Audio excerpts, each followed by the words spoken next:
In 90 seconds, I'm going to ask each of you to state your name, the office you are seeking, and then answer this question. What do you think are the most important solutions at the county level to address sea level rise and flooding? I'll start.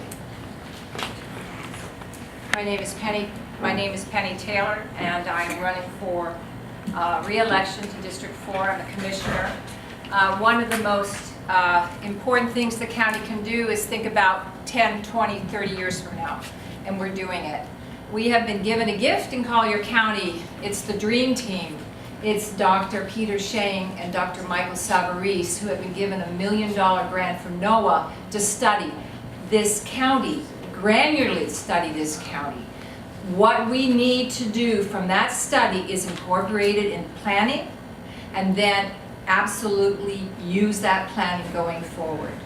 We have to have a very strong and very active beach resiliency program, which we are starting to develop. We have to get permission to have dunes on the beach. We have to make the beaches wider, which means there's going to be more money building bigger beaches. And then the other thing we're talking about is actually creating some kind of breakwater out there. It's all very new for the sleepy Gulf Coast, but it's essential for us going forward. Thank you.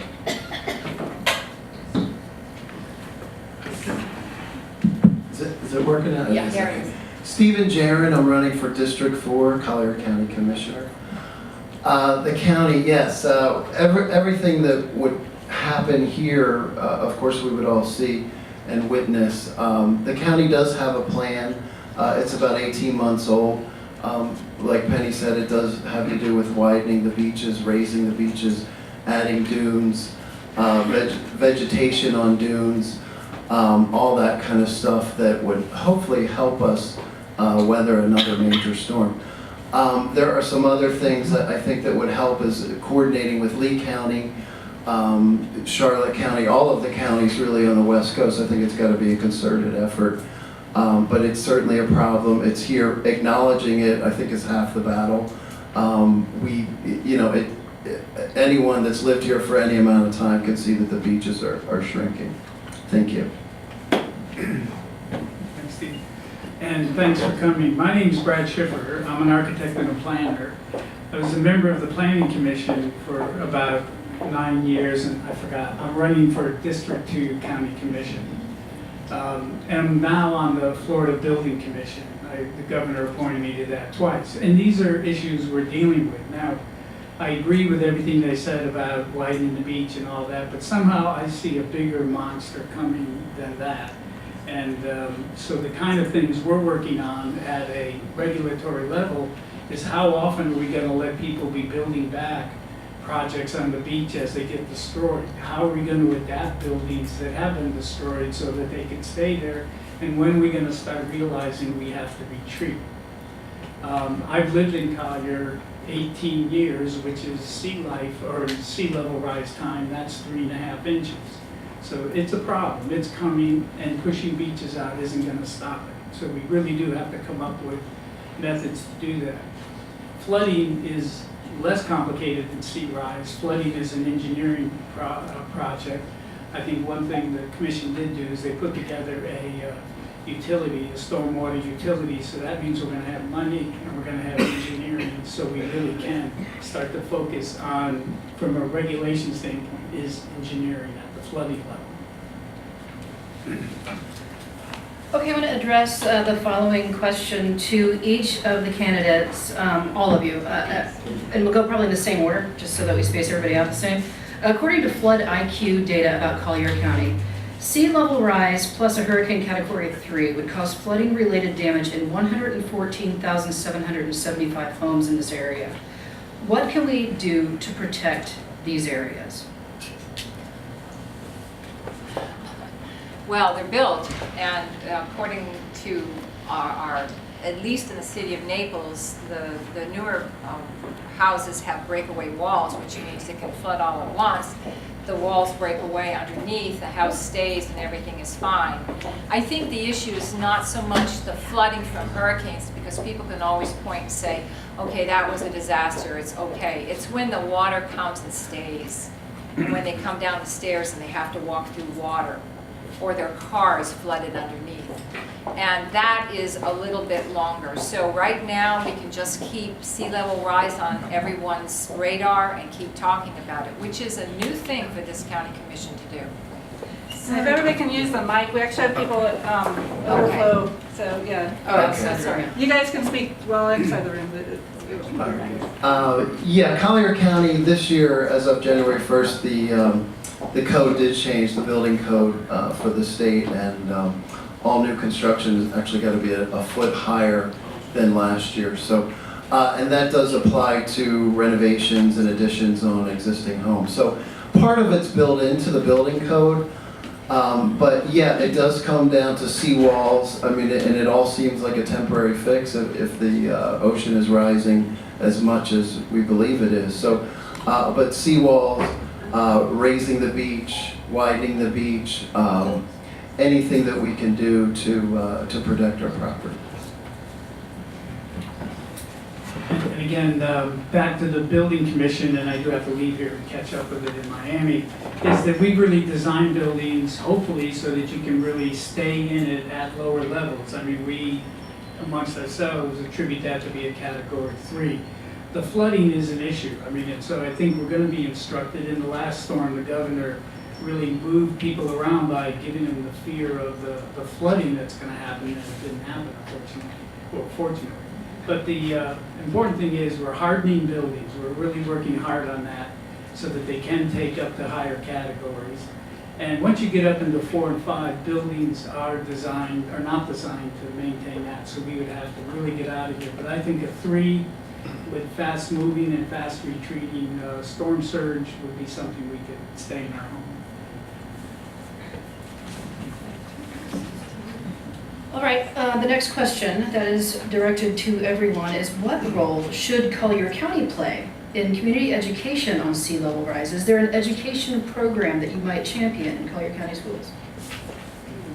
Oh, I would love to do it in Collier County schools. Let's be very clear. I've been there in the commission for 4 years, and 2 of those 4 years, we didn't talk about sea level rise. It happened over there. It doesn't happen to us. And then the commission changed, and the dream team, it gave 2 scientists $1 million to study sea level rise in Collier County. I can't tell you how that has changed the attitude of staff, but don't tell anybody. Staff has already been building for sea level rise. They just never talked about it. Weirs have been built for sea level rise. There's saltwater intrusion coming in inland even more. Parts of the Everglades are getting brown, saltwater intrusion. It's happening. Yeah, from an educational standpoint, absolutely. I think it should be a subject that's covered in the schools. Kids need to understand what it's about, what's happening. Whether you feel it's just naturally occurring or whether it's global warming, greenhouse gas, it's happening. So, yeah, I do believe it should be in the schools, and there should be seminars or what have you for, basically the population of Collier County too. And it should really apply to Southwest Florida because it varies by geography. What's happening in New York is certainly different than what's happening here. Thank you. Yeah, I definitely think it should be a school program. One of the things I'm fortunate is that the group I work with has some experts that are writing books. John Englander wrote a great book that's called High Tide on Main Street. And I think the schools really should study what is happening and how our Earth goes through cycles. Sea rise is a problem because it's kind of a forbidden term, and we don't use that when we discuss it. We discuss flooding. It is one method of flooding, and it is a method that the state actually requires our comprehensive plan to have, and it doesn't. So we should put that in it, but it is by the legislature. But anyway, I think the kids in school should be looking at sea level rise, looking at whether humans are on the earth or not, and see how the patterns and see what this planet is, the cycles it goes through. I'm going to shift now to a question from the audience, and this kind of goes hand in hand with how would you protect the homes that could be impacted by a hurricane category 3. How would you plan a withdrawal from the coast as far as peeling it back? How would you make the plans for getting people away from building right up next to the coast? I'll have each of you answer that question too. I think that's a good one. You go. It's a tough one, but Brad, no. Yeah, he's the master. In talking about this, that is the fun thing, because we have owners that have beach, and essentially those are the most expensive sites in town. But guess what? They're going to become a major liability. First of all, you're going to not get insurance. Secondly, I own the land from high tide to the dune. Well, your dune's broken, fix your dune. Not a cheap problem. So the point is, I think you're going to find that the owners are going to be retreating. They will plan how they got to get out of here. If the world comes as some people think it could come, and as your, whoops, I don't have enough time, but the important thing is that we're going to have to learn how to transfer development rights, how to get people out of there, and I think sea rise is going to solve the beach access problem.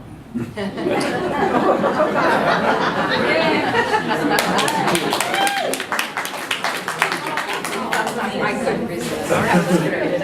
That was great. I think insurance is going to have a lot to do with it. If folks can't insure their homes, if FEMA won't insure our beachfront, waterfront properties, it's going to be a big issue for many people. So I think the insurance industry, which already dictates a lot of what happens in the construction world, is going to have a lot to do with where people live.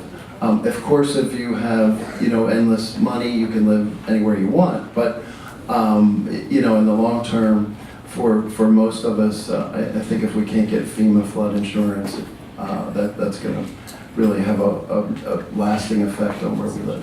Thank you. In Miami, I'm understanding it's already happening. The land is becoming more valuable to the east. So, no, to the west there, it's to the west, away from the water. So it's fascinating because I think that the market will dictate this. Because if it becomes, as you say, difficult to insure, it becomes more costly, or you can't get insurance, you can build your dream house, but if it can't be insured, I'm not sure you're going to do that again. So I think the market is going to take care of a lot of this. Yeah, and if you're looking for FEMA to rebuild one of those beachfront homes, it's not going to happen. They max out at $33,000. Just as an aside, we have just gotten a payment from FEMA for Wilma. Do you know how when Wilma was? 2004. The county just did. But it sounds like all three candidates seem to be of the opinion that private market forces and insurance and real estate values are going to be what dictate the retreat from the beaches. I would agree. Yeah. I would agree. Okay, just wanted to summarize real quick. Okay. All right, the next question that we have from the audience is kind of one that two of them may go hand in hand. Please tell us what you know about the sea level rise grant that has been awarded to Collier County, which I think you alluded to from NOAA, I believe it was. Yes. And when will the scientific study be finished, and how will the public learn the findings? So the grant is for 3 years. They have a 3-year study. I'm sorry, they have a 3-year study. I'm so sorry. And so they are into it in a year and a half right now. So we're looking at another year and a half. And then the grant or the findings will be presented to the commission. However, at the same time, we are working on going out and securing a planner to actually incorporate that within our LDC. So it's a process that's very public. There'll be meetings about it, but right now it's quiet because they're working hard. All I can say is ditto. Because basically, that's all I know. Yeah, that summed it up. And I bumped into these guys at the Park Shore Mangrove Club or something like that. And they are working on it, but Penny certainly knows more about the outcome than I would. Okay. I'm going to direct a question to Brad Schiffer. And the reason I want to do that is because of your background with planning and building and construction. I want to know, how have you or your family adapted to sea level rise in your life or within your own community? We live on the second floor. And it was a thought at the time. So I think that's the biggest thing. But the trouble we're gonna have with buildings and stuff like that. I think where I live, I am safe. I'm really at 11 feet. I'm up. If you notice that the highest elevations are 41, which is the old Indian trails, and I'm right off of that trail. So I am in a high spot, so you'll all be canoeing up to my place when it happens, but that's the choice, nothing major in thought. All right. This one goes to everyone. In what ways do you feel or believe sea level rise is related to human impact on the environment?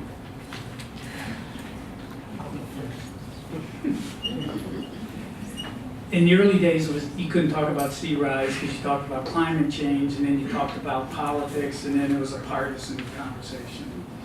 And if you haven't read John Englander's book, It's great. It's a good book, and it goes through the history. So we would be having sea rise now if humans never touched this planet. The cycles that the planet went through before us, it's going through now. It's 120,000 year cycles, so it's hard to notice what it really means to cities and stuff like that. But see, the climate's changing, nothing to do with humans, and it's causing the rise in the oceans. Yeah, I believe that we've accelerated it since the Industrial Revolution. We're traced back the greenhouse gases and everything that was created going back to 1860 and current time. So right now we're the #2 polluter in the world. China's #1. They took over the spot from us. So I think folks are thinking about what's happening and trying to improve what we're doing to the environment. I think it's something that everybody has to think about. It's not just the coal plants, it's not just diesel trucks. It's something that we all need to consider on our daily lives and how we live our lives. Thank you. And just briefly, I do think clearly the climate is warming, and it would be warming with or without man, but I think we're adding a lot of problems because I think we're speeding it up. And I think that's the shock and the concern of the environmentalists and the folks who have been fighting this. I mean, we knew about this. I don't know if anyone read the New York Times magazine. I mean, I didn't know whether I was going to even get out of bed the next day. You know, we've known about this since 39, 40, 50. So but it's here, okay? And we're going to deal with it because we're human beings and we will deal with it. And the worst thing we can do is put the cover over our heads and pretend that it's not happening, or that we can't do anything about it. We can help. We can work on this. Well, that leads into the very next question from the audience, which says, do you believe that climate change can be helped by changing our energy sources away from fossil fuels? Well, you're going to have to talk China and India into it. I mean, they're the ones who burn coal. Come on. So, you know, yeah, of course it can. But you've got to have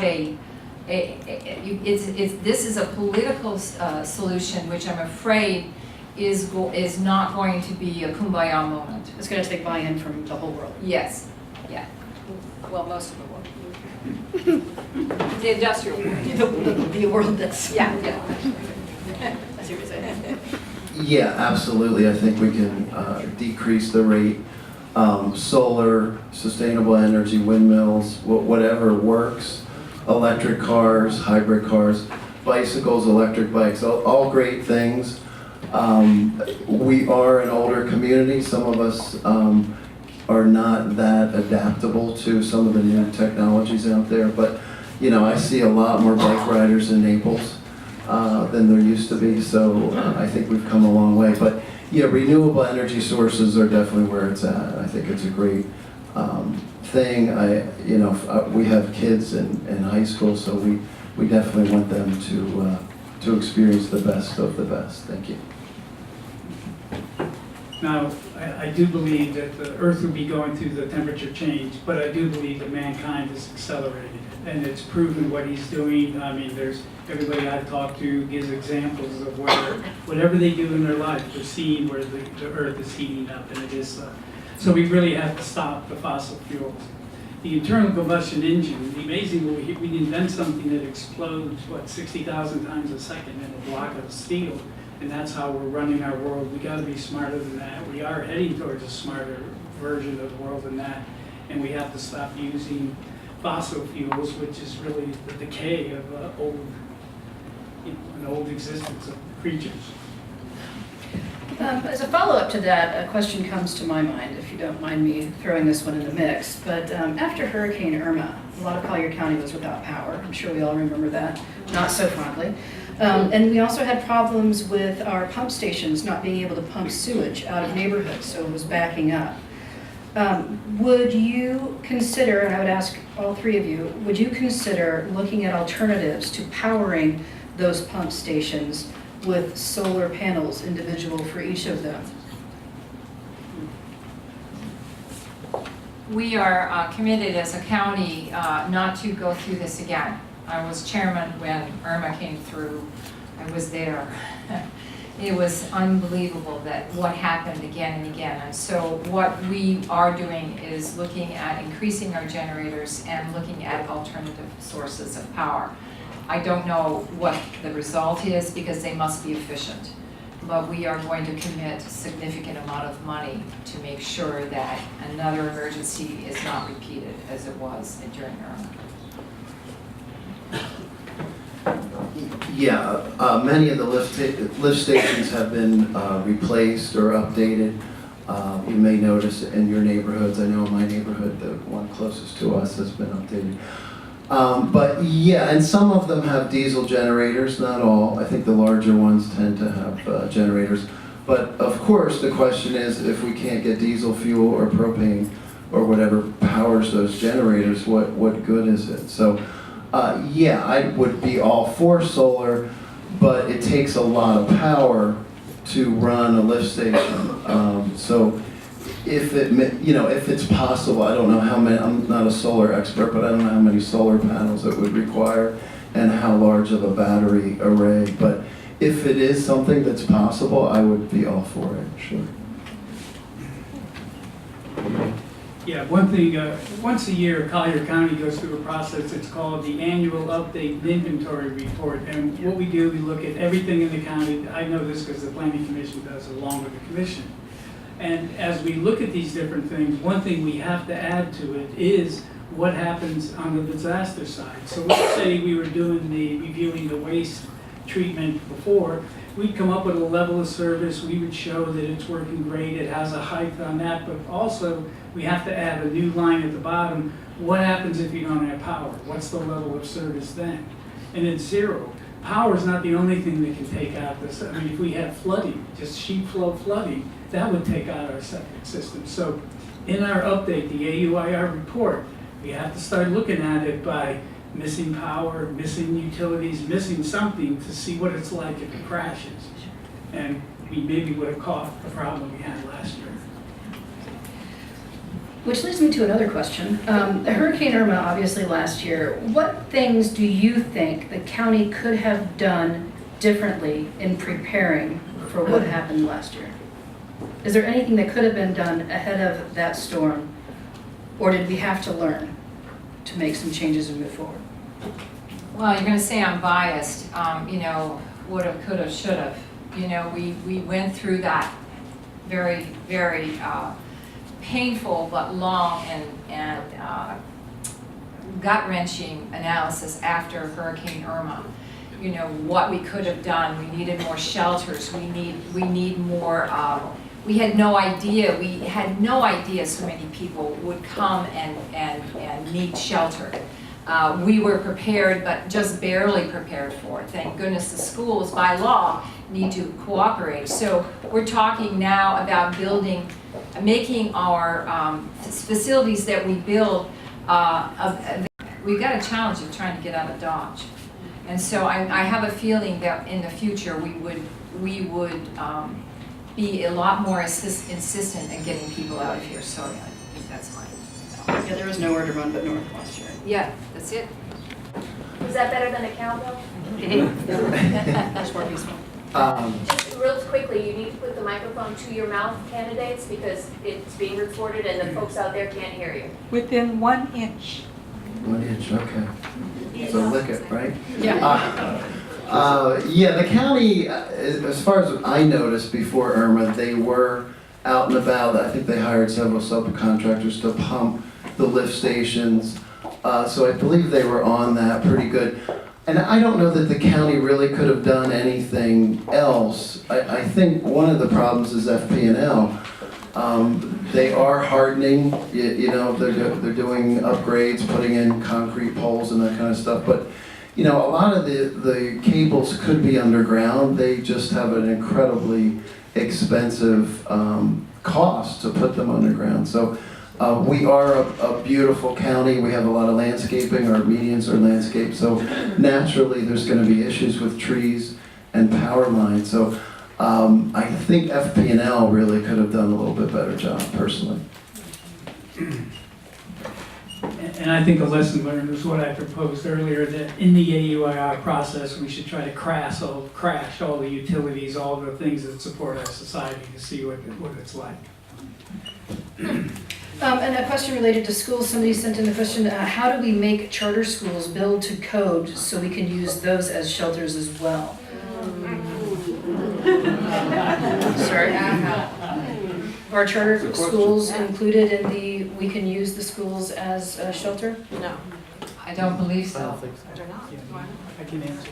I think they're fine. In the building code, we established different kind of categories and priorities, and a private school would not meet the requirements that a public school is. Well, this public funded school charter. Then the place to do it is in the building code, make sure that the charter schools hit the level, there's 4 different levels, put them up there with hospitals and shelters, and they're there. But I don't believe they're there now.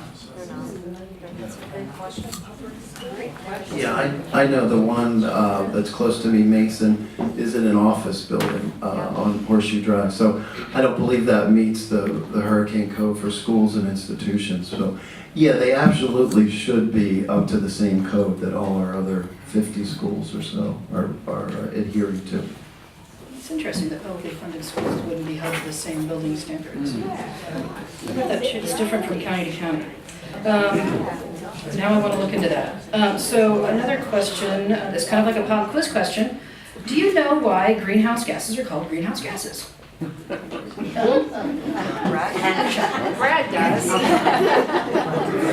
Because as the gases float above the earth, they create a greenhouse effect. They let light through, they let heat through, they just won't let it out.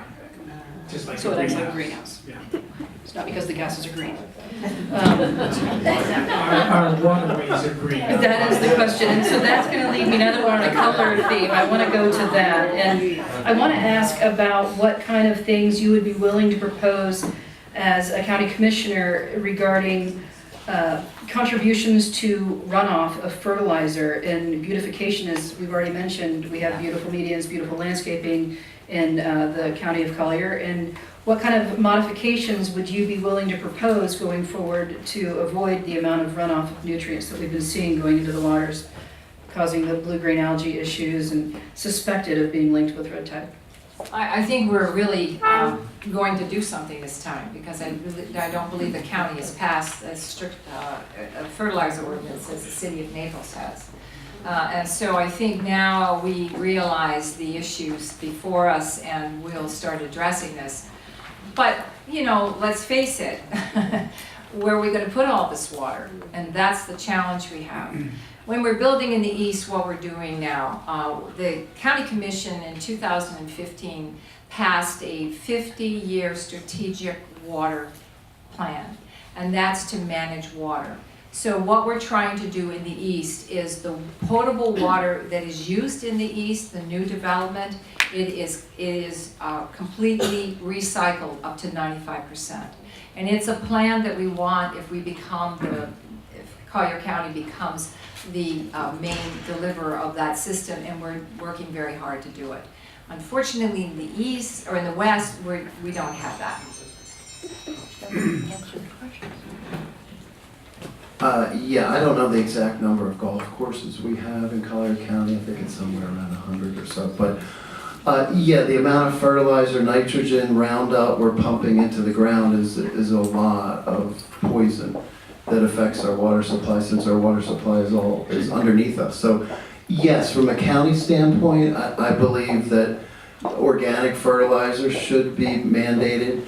Roundup is really a problem. You know, I don't know how we're going to get away from it, but you know, it wasn't that long ago that we used to pull weeds by hand. So. When I was on the planning commission, we did a thorough study of fertilizer laws, brought them into parity with NACO's, brought them into parity with the strictest parts of the state. The planning commission went through it, looked at, had all the testimony, stakeholders in. It went to the commission, an older commission, nothing to do with anybody here, and it just was orphaned up there. And it was a beautiful document, it had exactly what we want, and it died on the commission table. So if we're on the commission, it's got to come back to life. I guess part of the job of a commissioner is going into the closet and dusting off the old studies and bring them back to life if they were good. It's probably fresh in my mind because I just did a show on it today, but what do you think about Florida-friendly landscaping and shifting to something with Florida-focused native plants in order to alleviate the need for things like Roundup, and it's a totally alternative type of planting and landscaping? How could that be a bad idea? You know, that sounds like an excellent idea. If we develop an aesthetic towards these plants, then it's going to be an ongoing plant. Why would people want to pay for fertilizer when you can do it a lot smarter than that? Yeah, absolutely. Native plants require less water, less fertilizer, less weed control. The medians, many medians still have grass, which I kind of think is obscene. There's a great ground cover out there called perennial peanut, which is starting to catch on. I'm starting to see it more and more on different medians. So yeah, there's a lot of things that we could do as far as eliminating some of the non-native plants that really don't belong here, that we've kind of imported from the north. Thank you. I think Brad said it, it's an aesthetic that we have to develop, and it's changing the way, just because, you know, I've listened to some folks' leadership saying, you know, oh, I like those meetings with those pretty flowers. Well, ma'am, those pretty flowers are going to eat every bit. You know, they're going to require a lot of irrigation. They're going to require a lot of fertilizer. And so it's really a situation of changing the way we look and starting to develop the eye for Florida landscaping. This is a question that came in, and it may be more directed towards state candidates, but this can also be handled at a county level, I think, in some ways. Would you support a statewide ban on fracking and other advanced well stimulation techniques? And we've had, you know, situations within the national park there where they're doing exploration with the thumper trucks.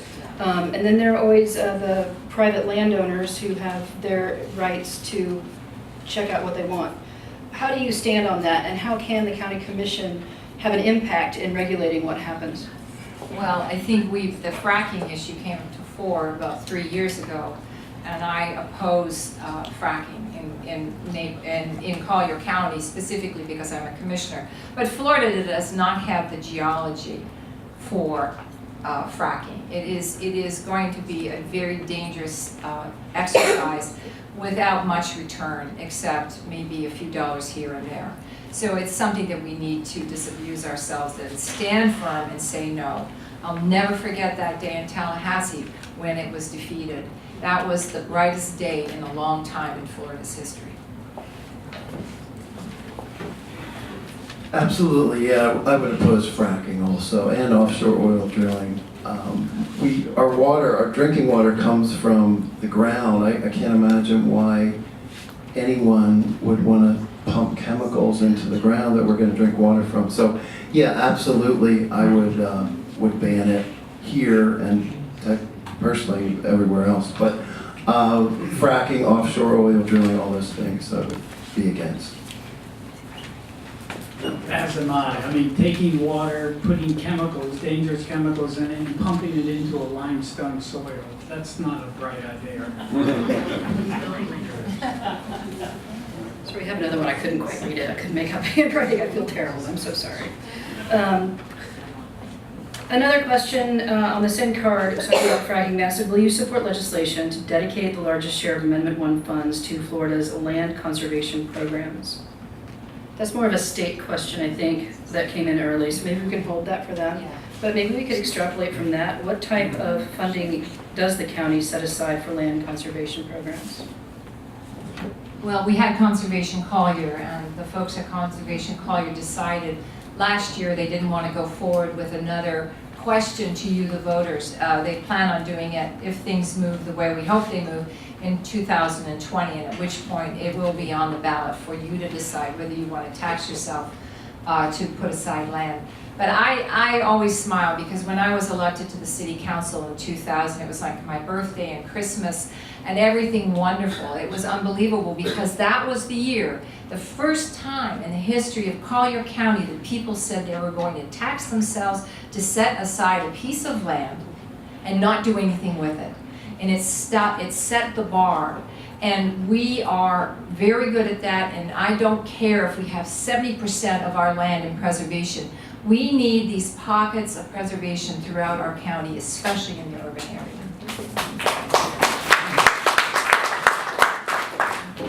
Yeah, I would agree with that it's important to have preserved land, whether it's for parks or just preserve for the sake of preserving it, or hydrating, rehydrating land. It's important. I think folks need to understand what we're doing here in Western Collier and how it's going to affect all of us long term. I'm a big fan of Conservation Collier. And actually we have 78% of this county is in conservation, but federal and stuff. But anyway, these macro sites in Conservation Collier are really important. The sad thing is they really should be the thing that's on the ballot this year. They got bumped out of the way with all, I mean, everybody, somehow the ad valorem tax base went up and everybody just couldn't wait to get another tax somehow on the ballot. And Conservation Collier had the bout of that. Everything else should not be on the ballot. Conservation Collier should be what we're voting for. I'm kind of waiting on translation of the one that I couldn't read, but I think we're out of time, are we? Probably have one more. I am so sorry, I hope I did not offend whoever wrote this, but my handwriting's awful too. Mine isn't great, so. Adaptation to, we have twofold problem in Collier County. Adaptation to sea level rise and seawater intrusion can include sea barriers, raising roads, reverse osmosis for potable water, etc. These are high-cost items, but over the next 50 years, there should be a cost-benefit tipping point. Is a cost-benefit analysis with long-term planning? Is there a cost-benefit analysis that's already being done as far as taxing to cover these things and what it would cost in the long term? Kind of like we saw in the movie. Yeah, no, no, there's not. No, there's not. But we just know that growth is going to continue. People are going to want to live here, and we have to preserve our water. We are concerned about saltwater intrusion. So, you know, the solutions are engineering solutions, but in terms of when is it enough, that is going to be determined again by market. When people say it is way too expensive to live here, I can't afford it, I can live somewhere else, then that will say that we've reached our tipping point. Yeah, as far as I know, there's not a study or a plan 50 years out, but yeah, absolutely, insurance, the market is going to drive who lives here and who can afford to live here. So I would agree with what Penny said also. I also don't know of a plan. If anybody would, it would have been Penny. So, but if what we describe in there 50 years out, we haven't paid attention, we're going to have to hire Bruce Willis on the commission to solve these problems. It's going to be a nightmare here. I wonder if it would be worth money to do it. Okay, we are out of time. We are at 6:16, and I was told to go a little bit long, so we got extra time. We were supposed to go to 6:10. So we are finished with that section.